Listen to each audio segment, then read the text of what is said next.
The obsidian chamber hummed with an energy that resonated deep within the cellular structure of the assembled dignitaries.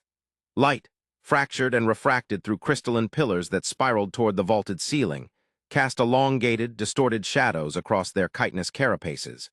The air, thick with the scent of ozone and simmering anticipation, crackled with the unspoken anxieties that plagued the Cathar ascendancy. Grand Executor Thrax, his multifaceted eyes gleaming with a cold, calculating light, surveyed the assembly from his elevated dais. Decades he had served, navigated countless interstellar crises, but never had he encountered a species as perplexing, as infuriatingly unpredictable as the humans. The holographic projection shimmering before them displayed a star chart, dominated by a swirling nebula of iridescent colors. Marked upon its celestial canvas were the contested territories, the very edge of the Cathar expansion, and the encroaching presence of the human stellar nations. For generations, the Ascendancy had carved its path through the galaxy, its superior technology and unwavering resolve bending countless species to its will. Resistance had been met with swift, decisive force. Compliance rewarded with structured integration into the Ascendancy's vast, meticulously ordered empire. Yet the humans defied categorization. Their star systems, clustered tightly, were shielded by a network of orbital defenses that defied conventional understanding. Their ships, though fewer in number than the Ascendancy's warfleets, possessed an uncanny ability to withstand barrages that would cripple a Cathar dreadnought. And their tactics were an anomaly, a chaotic dance of aggression and calculated retreat, a frustrating blend of seeming recklessness and undeniable strategic brilliance. "The situation remains fluid," Thrax intoned, his voice a low, resonant hum that reverberated through the chamber. "Our probes indicate a continued consolidation of human forces along the Argothian fringe. They have not yielded a single system, despite the overwhelming force we have deployed." A ripple of unease spread through the assembly. The Argothian fringe, a string of resource-rich worlds bordering the Ascendancy's core territories, was of vital strategic importance. To lose it would be to invite not only economic hardship, but also a crippling blow to the Ascendancy's prestige, its carefully cultivated image of invincibility. Elder Counselor Zill, his carapace dulled with age, rose slowly from his seat. "Grand Executor, with all due respect, the reports are clear. The humans possess technology that surpasses our own in certain key areas. Their energy weapons are more efficient, their shields more resilient, and their adaptive capabilities are disconcerting. We have witnessed them alter their defensive formations, reconfigure their energy conduits in mere moments, reacting to our attacks with an almost precognitive accuracy." He paused, allowing his words to settle like a chilling mist. "I propose a reassessment of our strategy, perhaps a diplomatic overture, a temporary cessation of hostilities to allow for negotiation." A collective gasp swept through the chamber. Negotiation with humans. The very concept was anathema to the Ascendancy's rigid hierarchical structure, its ingrained belief in its own inherent superiority. Grand Admiral Vorlag, his carapace adorned with the markings of countless victories, slammed his clawed hand upon the console before him. "Negotiation is a sign of weakness. These, humans, they are a blight upon the galaxy, an infestation that must be eradicated. We have the might to crush them, to extinguish their flame before it spreads. We must not falter now." Vorlag's words, laced with righteous fury, resonated with many in the assembly. The Ascendancy had always met resistance with overwhelming force, and the thought of deviating from that path was deeply unsettling. Yet a growing number of counselors, privy to the unsettling intelligence reports and the mounting casualties, harbored deep reservations. Thrax held up a hand, silencing the rising tide of dissent. "Grand Admiral, your zeal is commendable, but we must not allow emotion to cloud our judgment. The situation is complex, the stakes are high. The humans are not simply surrendering, not simply succumbing to our superior might. They are fighting back. They are refusing to retreat. And that is what concerns me the most." He turned his gaze back to the holographic projection, his multifaceted eyes narrowed in contemplation. "We have analyzed their communications, their broadcasts there. Cultural artifacts. We have attempted to decipher their motivations, their underlying philosophy. And yet they remain an enigma. They speak of freedom, of justice, of empathy, concepts that are alien to our understanding. Perhaps," Counselor Lyra ventured, her voice soft but firm, "perhaps their refusal to retreat is not simply stubbornness, but a reflection of something deeper, something that we have overlooked in our relentless pursuit of expansion." Lyra, a rising star in the Ascendancy's diplomatic corps, had spent years studying human culture, attempting to bridge the chasm of understanding that separated the two species. Her insights, often dismissed as naive or idealistic, had nonetheless proven valuable on several occasions. They have demonstrated a remarkable capacity for innovation, for adaptation. They are resourceful, resilient, and fiercely protective of their own. Perhaps they are not simply a threat, but a potential asset. The chamber fell silent once more, Lyra's words hanging in the air like a fragile thread. The concept of humans as an asset was almost unthinkable, yet the Ascendancy's long history was littered with examples of subjugated species who had ultimately contributed to its strength and prosperity. But the humans were different. They were not easily controlled, not easily manipulated. Their fierce independence, their unwavering belief in their own ideals, made them a dangerous proposition. Thrax considered Lyra's words, turning them over in his mind like polished stones. The war with the humans had already cost the Ascendancy dearly, both in resources and in lives. A prolonged conflict could cripple the Empire, leaving it vulnerable to its other rivals in the galactic arena. And yet, to back down now, to negotiate from a position of perceived weakness, would be equally damaging. The Ascendancy's reputation, its very foundation, rested upon its unwavering strength and its unyielding resolve. "We must proceed with caution," Thrax declared, his voice regaining its authoritative tone. "The war continues, but we will open a channel of communication with the humans.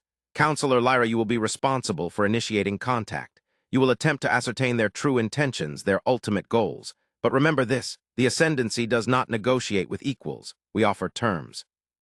They accept them, or they face the consequences." The holographic projection shifted, displaying a single image, a human vessel, small and unassuming, but radiating an aura of quiet defiance. The vessel, identified as the Dauntless, was currently holding position just outside the Ascendancy's defensive perimeter, awaiting a response to its repeated hails. Thrax stared at the image, his multifaceted eyes searching for some clue, some indication of the human spirit that had so confounded his empire. He saw nothing but a cold, unwavering determination, and in that moment he knew that the war with the humans was far from over. It was only just beginning. On board the Dauntless, Captain Eva Rostova stood on the bridge, her gaze fixed on the holographic display before her. The image showed the immense Cathar warfleet, a swarm of obsidian ships that dwarfed the Dauntless in size and firepower. But Rostova did not flinch.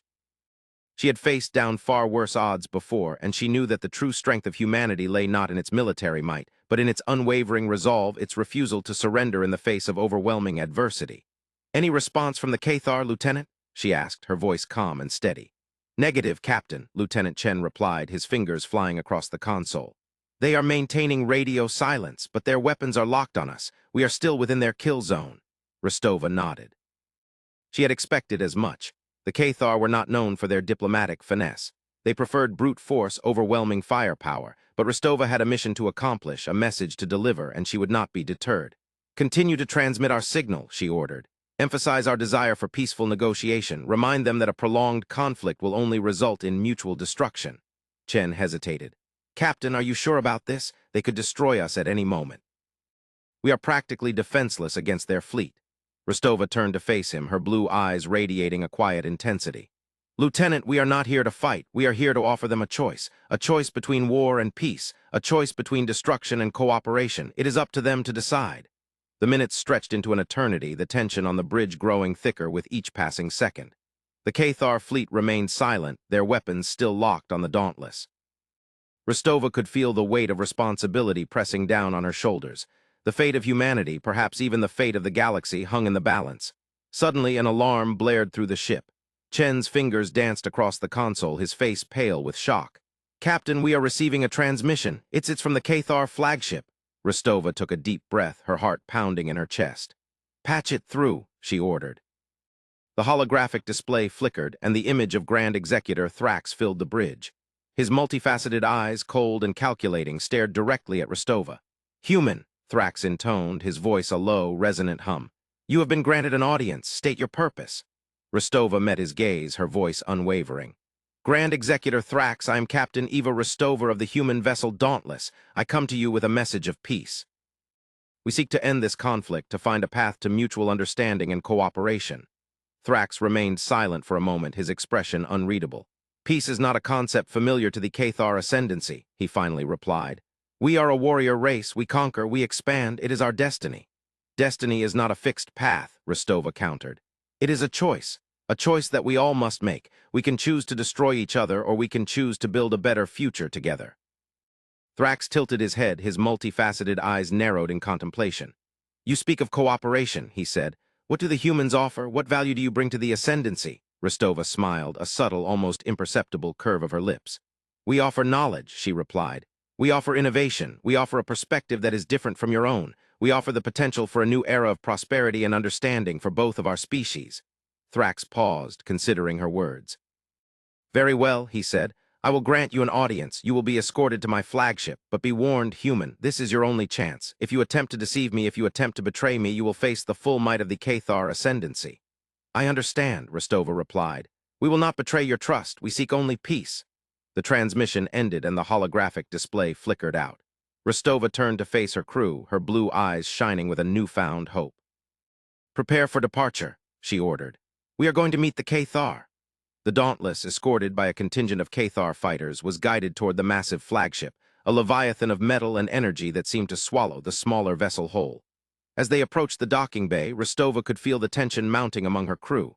They were entering the lion's den, placing their lives and the fate of humanity in the hands of a species that had known nothing but war and conquest for centuries. Within the labyrinthine corridors of the Cathar flagship, Lyra paced nervously. She had been tasked with preparing the Grand Executor's audience chamber for the arrival of the human delegation.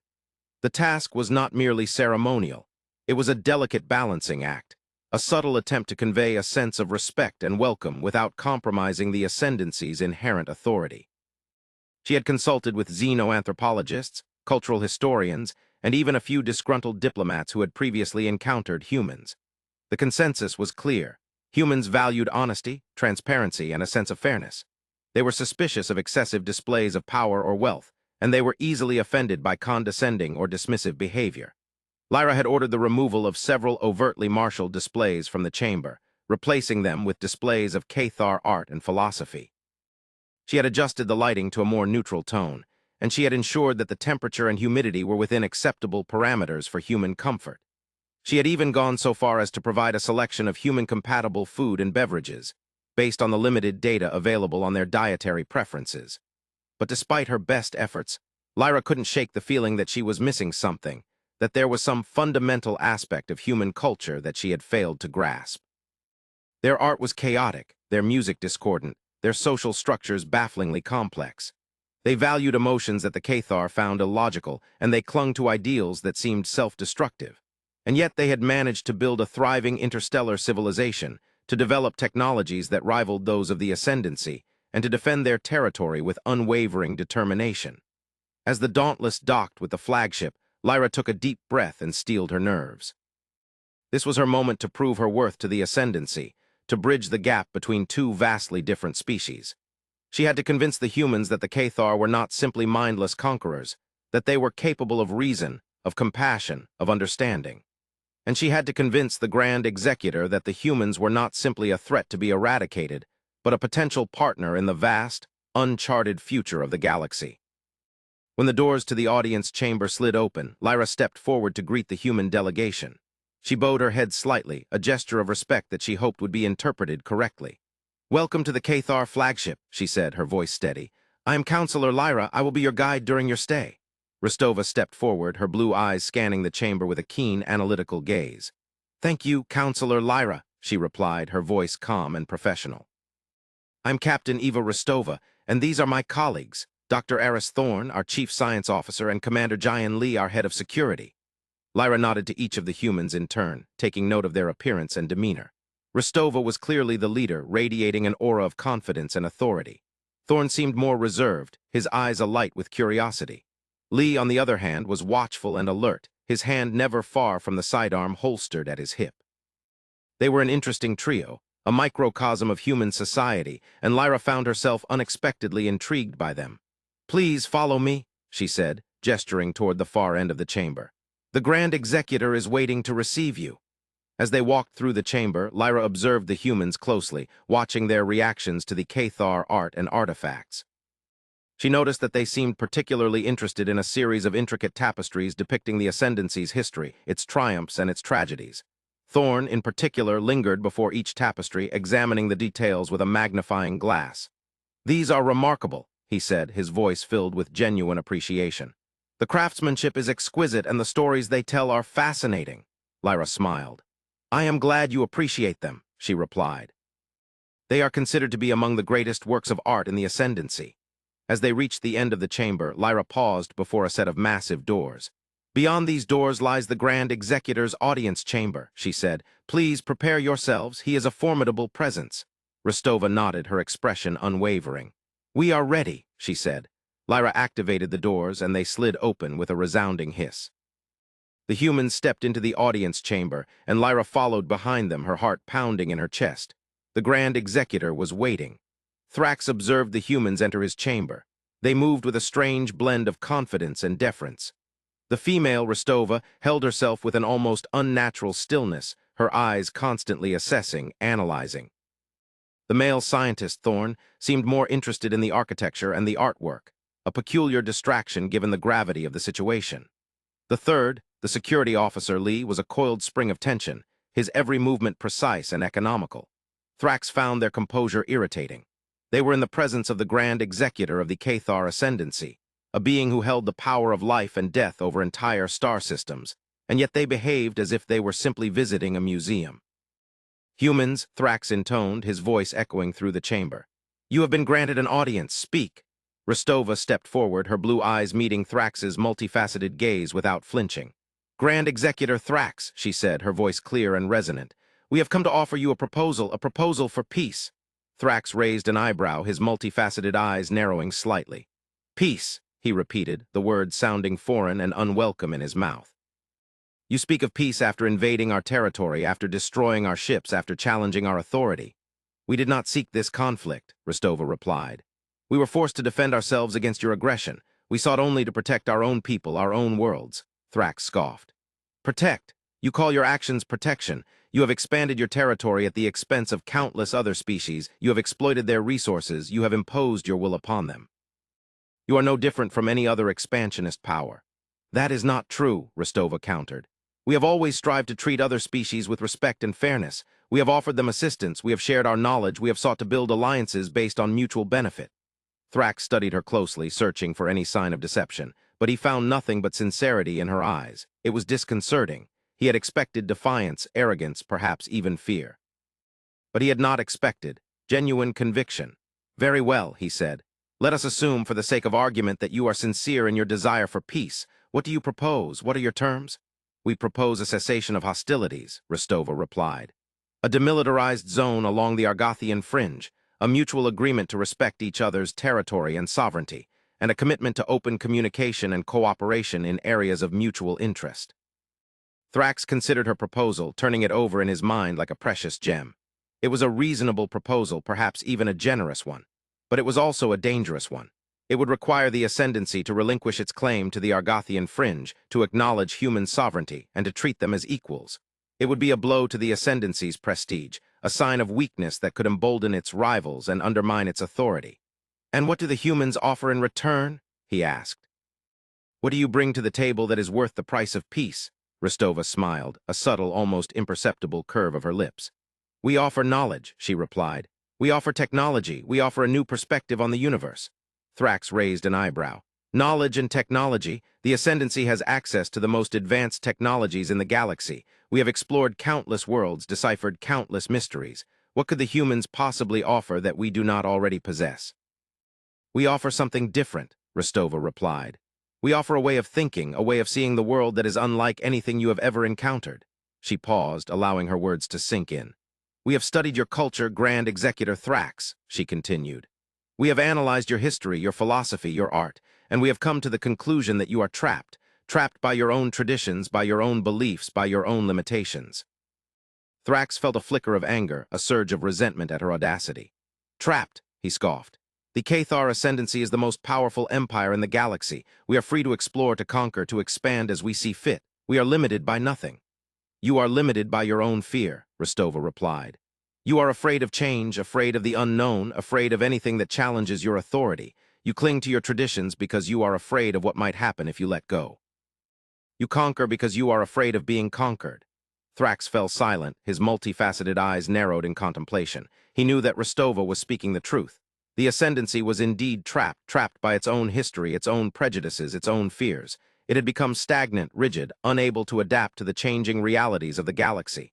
"And what is your solution?" he asked, his voice barely above a whisper. "How do you propose to free us from our own limitations?" "We offer you a partnership," Rostova replied. "A partnership based on mutual respect and understanding. A partnership that will allow us to learn from each other, to grow together, to explore the universe in ways that neither of us could have imagined alone." Thrax considered her words, his mind racing. It was a tempting offer, a dangerous offer, a revolutionary offer. It could lead to a new era of prosperity and understanding for both of their species. Or it could lead to destruction, to chaos, to the collapse of the Ascendancy. He looked at Rostova, at her calm, unwavering gaze, at her quiet confidence.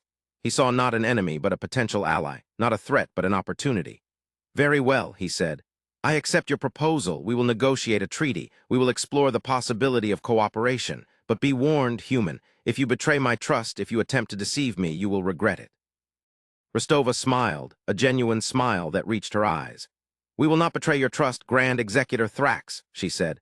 "We seek only peace and a better future for all." Weeks turned into months. The initial tensions between the Cathar and the humans slowly eased, replaced by a cautious but growing sense of mutual respect and understanding. Negotiators from both sides hammered out the details of a comprehensive peace treaty, addressing issues of trade, security, and cultural exchange.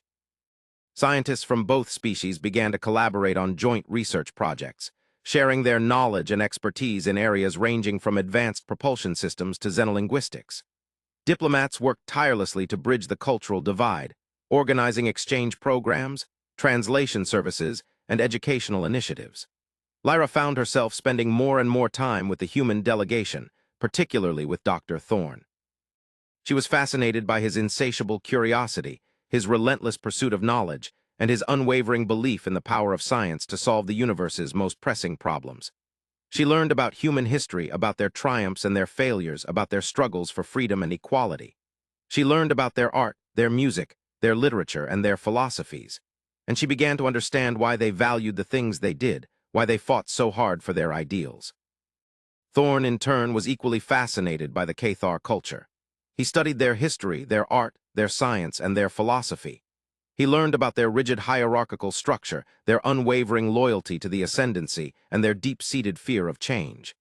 He learned about their achievements in engineering, their mastery of energy manipulation, and their profound understanding of the cosmos. And he began to understand why they were so hesitant to embrace new ideas, why they clung so tightly to their traditions. One evening, as they sat together in Lyra's private quarters, sipping on a blend of human and Cathar tea, Thorne turned to Lyra and said, "You know, Lyra, I think we have more in common than we realize." Lyra raised an eyebrow. "How so?" she asked. "We both believe in the power of knowledge," Thorne replied. "We both believe in the importance of understanding. And we both believe in the potential for a better future." Lyra smiled. "I suppose you are right," she said. "Perhaps we are not so different after all." As the peace treaty neared completion, a sense of optimism spread throughout the galaxy. The Cathar and the humans had overcome their initial animosity, bridging the cultural divide and forging a path towards a new era of cooperation and understanding. But just as the galaxy began to breathe a sigh of relief, a new threat emerged, a threat that dwarfed even the conflict between the Cathar and the humans. Deep within the uncharted regions of the galaxy, a team of human explorers stumbled upon an ancient artifact, a colossal structure of unknown origin and purpose. The structure, which they dubbed the megastructure, was unlike anything they had ever seen before. It was vast, spanning entire star systems, and it radiated an energy signature that defied all known laws of physics. As the humans began to study the megastructure, they discovered that it was not simply a static object. It was alive in a sense. It was emitting a signal that was traveling across the galaxy, reaching out to something. The humans soon realized that the megastructure was not of this galaxy. It was an intergalactic beacon, a signal from a civilization far more advanced than anything they could have imagined. And the signal was not simply a message, it was a warning. The civilization that had built the megastructure had been destroyed, annihilated by a force that was beyond their comprehension. And the megastructure was the last vestige of their existence, a desperate attempt to warn other civilizations of the impending danger. The humans transmitted their findings to the Cathar, sharing the data they had gathered and the conclusions they had reached. At first, the Cathar were skeptical. They dismissed the human claims as fanciful speculation, the product of overactive imaginations. But as they examined the evidence more closely, they began to realize that the humans were telling the truth. The megastructure was real, the signal was real, and the danger was real. Thrax convened an emergency meeting of the Ascendancy Council, presenting the human findings and urging them to take immediate action. The counselors, initially resistant to the idea of cooperating with the humans, were eventually swayed by the overwhelming evidence. They authorized a joint Cathar-human expedition to the megastructure, tasked with deciphering the signal and preparing for the impending threat. As the expedition prepared to depart, Rostova stood on the bridge of the Dauntless, her blue eyes fixed on the image of the megastructure shimmering on the holographic display. She knew that the journey ahead would be fraught with danger, that they were facing a threat unlike anything they had ever encountered before. But she also knew that they were not alone. They had the Cathar, and the Cathar had them. And together they would face whatever challenges lay ahead, united in their determination to protect their species, their worlds, and their galaxy. The Dauntless, accompanied by a fleet of Cathar warships, jumped into hyperspace, embarking on a journey into the unknown, a journey that would test the limits of their courage, their ingenuity, and their resilience. As they hurtled through the void, Rostova couldn't help but reflect on the strange turn of events that had brought them to this point. Just months ago, the Cathar and the humans had been locked in a bitter conflict, on the verge of mutual destruction. Now they were allies, united by a common threat, bound together by a shared destiny. Humanity refused to retreat, and that's when the real battle began. Not against each other, but against something far greater, something that threatened to consume them all. And in that moment, Rostova knew that the future of the galaxy depended on their ability to overcome their differences, to embrace their shared humanity, and to face the darkness together. For only by standing united could they hope to survive the coming storm. The universe held its breath, waiting.